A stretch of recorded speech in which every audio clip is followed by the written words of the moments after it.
প্রিয় চতুর্থ শ্রেণীর শিক্ষার্থীরা, তোমাদের সবাইকে শুভেচ্ছা জানিয়ে শুরু করছি আমাদের গণিত বিষয়ের ক্লাস। আশা করি তোমরা সবাই ভালো আছো, সুস্থ আছো। তো গত ক্লাসে আমরা আমাদের জ্যামিতির যোগ্যতা ভিত্তিক প্রশ্ন নিয়ে আলোচনা করছিলাম, কিছু নমুনা প্রশ্ন নিয়ে। আজকে তার এই ধারাবাহিকতায় সেই প্রশ্ন নিয়ে আরও কিছু প্রশ্ন নিয়ে আলোচনা করব। তো তোমরা তোমাদের খাতা, বই, জ্যামিতি বক্স নিয়ে বসো।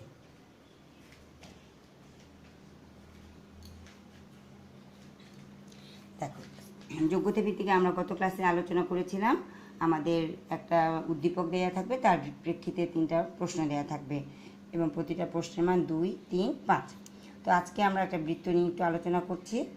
কাজল চতুর্থ শ্রেণীর একজন ছাত্র, সে পেন্সিল কম্পাস দিয়ে বৃত্ত আঁকতে শিখেছে। বৃত্তের কেন্দ্রবিন্দু কয়টি? খ, বৃত্তের ব্যাসার্ধ ও ব্যাসের মধ্যে সম্পর্ক কি তা লিখো। গ, 6 সেমি ব্যাস বিশিষ্ট একটি বৃত্ত অঙ্কন করো এবং অঙ্কিত বৃত্তটির দুটি বৈশিষ্ট্য লিখো। তাহলে আমরা তো বৃত্তের বিভিন্ন অংশের বর্ণনা আগের ক্লাসগুলোতেই পড়েছি। তো এখন কয়ের উত্তর। বৃত্তের আমরা জানি বৃত্তের কেন্দ্রবিন্দু কয়টি? একটি। তাহলে বৃত্তের কেন্দ্রবিন্দু একটি।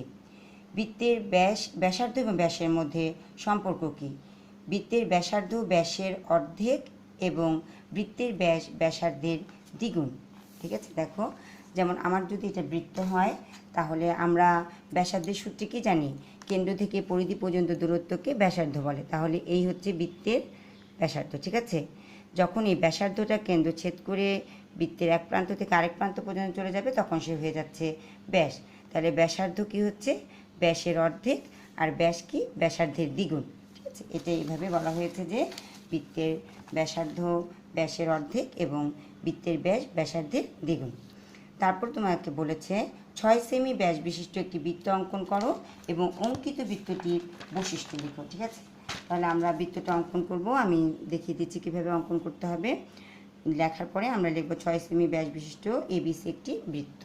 তাহলে আসো, বৃত্ত অঙ্কন যেহেতু 6 সেমি ব্যাস বলেছে, কাজে আমাদের সবসময় আমরা জানি যে আমাদের বৃত্ত অঙ্কন করতে হয় ব্যাসার্ধকে কেন্দ্র করে, ব্যাসার্ধকে ধরে আমাদের বৃত্তটা অঙ্কন করতে হবে। যেহেতু 6 সেমি ব্যাস, তাহলে ব্যাসার্ধটা কত হবে? আমরা যে একটু আগে জেনেছি, ব্যাসার্ধ হচ্ছে ব্যাসের অর্ধেক। 6 সেমি যদি ব্যাস হয়, তাহলে ব্যাসার্ধ হবে 3 সেমি। তুমি ঠিক আগে 3 সেমিটা মেপে নেবে, 1 থেকে এই যে 3। ঠিক আছে, সিএম থেকে শুরু করবে, আগে ক্লাসে বলা হয়েছিল। এই 3 সেমি এঁকে নিলে, এঁকে নেওয়ার পর তুমি কম্পাস ধরবে, ঠিক 3 সেমি বরাবর এটাকে ধরবে। ধরে তুমি কম্পাসটাকে ঘুরিয়ে দিবে, তোমার বৃত্তটা হয়ে গেল। তাহলে এটা কি হলো? 3 সেমি ব্যাসার্ধ বিশিষ্ট বৃত্ত হয়েছে, কিন্তু আমাদেরকে বলেছে 6 সেমি ব্যাস বিশিষ্ট বৃত্ত আঁকো। তাহলে আমি যদি এটাকে একটু বাড়িয়ে দিই, আমি যদি ব্যাসার্ধটাকে দ্বিগুণ করে দিই, তাহলে আমাদের ব্যাস চলে আসছে। দেখো, এই, ঠিক আছে, 6 সেমি ব্যাস বিশিষ্ট একটি বৃত্ত হয়ে গেল। তাহলে ও কেন্দ্রবিন্দু দাও, ও, নাম হচ্ছে এ বি সি। ঠিক আছে, তুমি অন্য কোনো নামও দিতে পারবে। তাহলে আমরা চিত্রে কী লিখবো? আমরা ব্যাসার্ধের কথা লিখবো না, যেহেতু আমাদেরকে ব্যাস বলেছে। চিত্রে 6 সেমি ব্যাস বিশিষ্ট এবিসি একটি বৃত্ত। তারপরে আমাকে বলেছে অঙ্কিত বৃত্তটার বৈশিষ্ট্য লিখো। ঠিক আছে, তুমি কিন্তু বৃত্তের বৈশিষ্ট্য বলেনি, বলেছো অঙ্কিত, মানে তুমি যে বৃত্তটা এঁকেছো সেটার বৈশিষ্ট্য লিখো। তাহলে এই অঙ্কিত বৃত্তের ভিত্তিতেই তুমি কিন্তু বৈশিষ্ট্যগুলো বলবে। আমাদের যে ছবিটা এঁকেছে সেখানে ব্যাস, বৃত্তের কেন্দ্র হচ্ছে ও, তাই বৃত্তটির কেন্দ্র ও। বৃত্তটির ব্যাস এসি, এসি সমান কত? ব্যাস এসি সমান 6 সেমি এবং ব্যাসার্ধ ও এ সমান 3 সেমি। ঠিক তোমাকে অঙ্কিত বৃত্তের বৈশিষ্ট্য বলে তোমাকে যে বৃত্তটা আঁকবে সেই বৃত্তের বৈশিষ্ট্য অনুযায়ী তোমাকে আলোচনা করতে হবে। বুঝতে পেরেছো ছেলেরা? এইভাবে আমরা বৃত্তটা পরীক্ষা আসলে আমরা শেষ করবো। তোমরা স্ক্রিনশট দিয়ে উঠিয়ে নাও, পরে এটা দেখে পড়ো।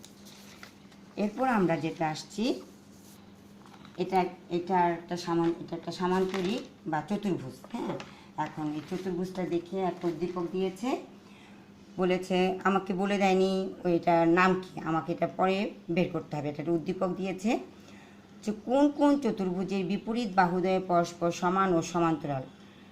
খ নাম্বারে দিয়েছে, নাম্বার থাকে 2। একটি চতুর্ভুজ একে কর্ণ চিহ্নিত করো। গতে থাকবে উদ্দীপকের চতুর্ভুজটি অঙ্কন করে নাম লিখো। কারণ নাম বলে দেয়নি, আমাকে উদ্দীপকটা দেখে বলতে হবে এটা কী ধরনের চতুর্ভুজ এবং দুটি বৈশিষ্ট্য লিখো।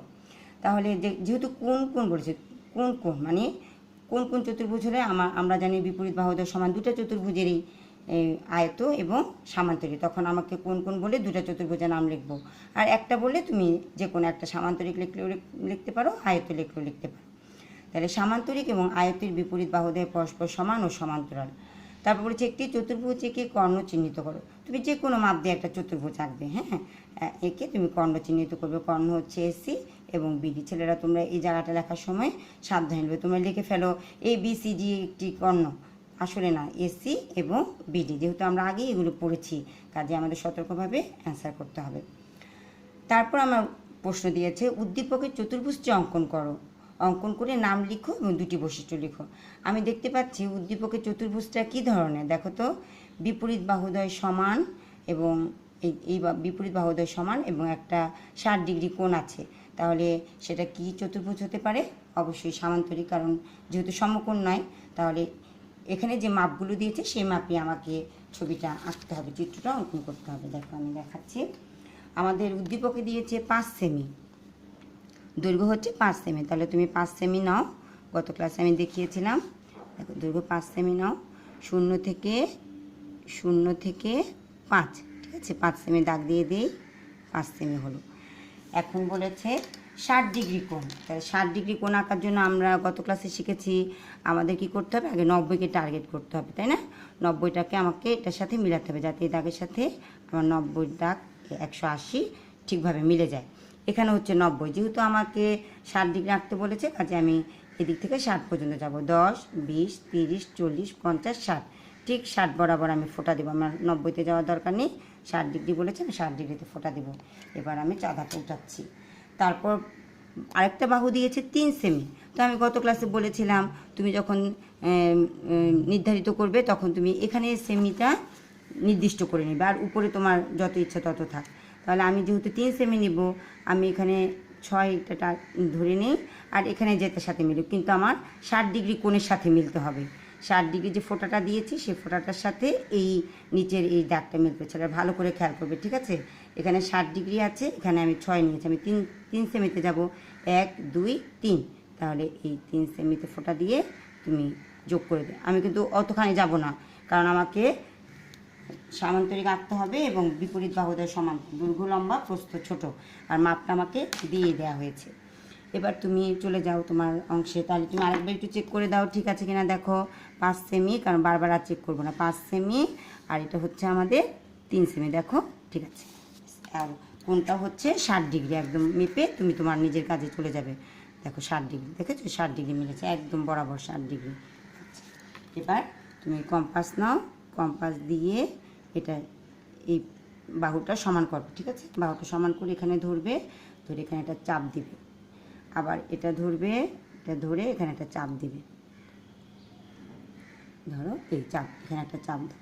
তাহলে দুটা বাহু দুটা বৃত্তচাপ পরস্পর একটা বিন্দুতে ছেদ করেছে। ছেদ বিন্দুটা আগে একটু ধরে নাও, এবার তুমি যোগ করে ফেলবে। এবার আর মাপার দরকার নেই, কারণ আমাদের 5 সেমি হয়ে গেছে, ঠিক আছে? এখন মাপো, এখন যোগ করো এই ফোঁটা আর এই ফোঁটা, এই ফোঁটা যোগ করে দাও, এই আর এই ফোঁটা আর এই ফোঁটা যোগ করে দাও, হয়ে গেল। হ্যাঁ, তাহলে কি হচ্ছে, এ বি সি ডি একটি, নাম দাও তার। এখন আমাদের নাম দিতে হবে A B C D. A B C D একটি সামান্তরিক, এবং এই বাহুর দৈর্ঘ্য ছিল আমাদের 5 সেমি, আর এই বাহুর দৈর্ঘ্য ছিল 3 সেমি। তাহলে আমরা লিখব চিত্রে এ বি সি ডি একটি সামান্তরিক, ইহার এক বাহুর দৈর্ঘ্য 5 সেমি এবং অপর বাহুর দৈর্ঘ্য 3 সেমি, আর কোণটা ছিল আমাদের 60 ডিগ্রি। তাহলে আমরা কোণটারও মাপটা এভাবে ঘুরিয়ে দেব, আমরা হাতে আঁকবো না, হ্যাঁ, কম্পাস দিয়ে গোল করে এখানে আমরা 60 ডিগ্রি লিখে দেব, এই, ঠিক আছে? এইভাবে আমরা নিচের হেডলাইনটা দিব। তাহলে তোমরা এটা উঠাও, সুন্দরভাবে এখানে বসতে হবে। বৈশিষ্ট্য দিবে তুমি, আমরা 3-4টা বৈশিষ্ট্য পড়েছি, তুমি যেটা তোমার সহজ মনে হয় বা যেটা দিবে। এ বি সি ডি একটি সামান্তরিক, এর এক বাহুর দৈর্ঘ্য 5 সেমি এবং অপর বাহুর দৈর্ঘ্য 3 সেমি, কোণ এ বি সি সমান 60 ডিগ্রি। বৈশিষ্ট্যকে সামান্তরিকের বিপরীত বাহুগুলো পরস্পর সমান ও সমান্তরাল, সামান্তরিকের কোণগুলো সমকোণ নয়। তুমি আরও দিতে পারে সামান্তরিকের কর্ণদ্বয় অসমান। তাহলে আজকে আমরা এই দুটো জ্যামিতি শিখলাম। তোমরা এই দুটো জ্যামিতি করে তোমাদের সিডাব্লিউ খাতায় জমা দেবে। কোথায় লিখবে? সিডাব্লিউ খাতায়, কারণ 20 তারিখে আমাদের খাতা দেওয়ার কাজ। তাহলে আমাদের বাড়ির কাজ থাকবে, বুঝেছ? বাড়ির কাজটা দেখো, বাড়ির কাজ আমি দিয়ে দিচ্ছি।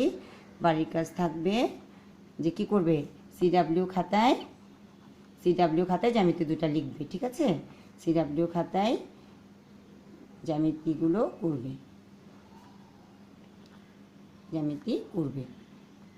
ঠিক আছে? এটা তোমাদের সিডাব্লিউ খাতায় করবে। তাহলে ছেলেরা করে 20 তারিখে আমাদের জমা দেওয়ার তারিখ।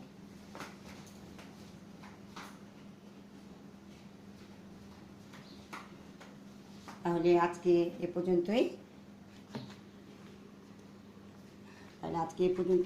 তোমরা 20 তারিখে তোমাদের খাতাগুলো সুন্দরভাবে জমা দিবে।